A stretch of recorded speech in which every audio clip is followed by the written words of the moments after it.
Well, Professor Han Park joins us now from Augusta, Georgia, in the United States. He's the founding director at the Center for the Study of Global Issues and is a professor Ameritus at the University of Georgia. Professor Park, thank you for joining us here on the NewsHour. Now, 7 months ago, when the two sides appeared ready to work towards a deal that would sort of trade Pyongyang's nuclear weapons for the loosening of U.S. sanctions on North Korea, right now, when you look at the situation, the chessboard is drastically different, isn't it? Yes.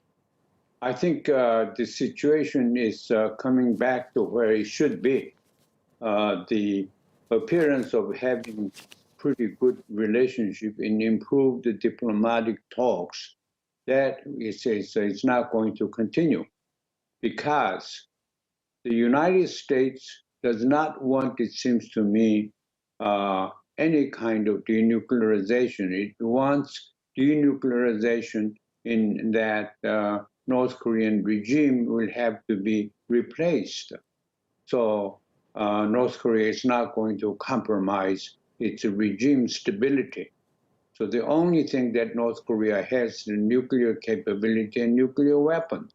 They're not going to relinquish this in exchange for economic development.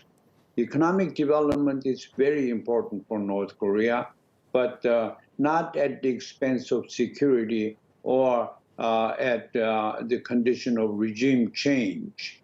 So it's far away. From the United States point of view, right now, the divided Korea, South Korea facing North Korea as arch-rival enemy is more desirable, especially from the point of economic and military industrial interests. North Korea is blaming South Korea and the United States for the fact that South Korea has agreed to purchase something like 40 aircrafts, 30 F-35. So that's about $4 billion worth of weapons. That's what Trump enjoys, and Trump would not want to normalize relations with North Korea, thereby such a source of economic interest may be affected adversely. Okay. Professor Park, so you say that there's going to be no compromise from the North Korean side. We're going to get to the South Korean perspective in just a bit, but do you believe that the sort of the negotiating hand of Kim Jong-un sort of has improved due to these missile weapons launches? Has sort of the momentum sort of swung in the favor of the DPRK? That's what DPRK would like to interpret. I think this kind of missile tests will demonstrate its capability to target American installations in that part of the world, all over Korea, Japan, and even Guam, so that this can be an important pressure on the part of the Trump administration, especially facing the presidential election. Okay. So that is one factor North Koreans are thinking it's in their favor. But at the same time, though, other countries, the United States, as I said, but China does not want complete denuclearization, because China would like to keep North Korea as its ally with the nuclear weapon.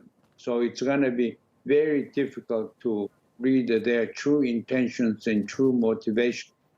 But things are very complicated in that part of the world. We don't know what North Korea wants, what the United States wants.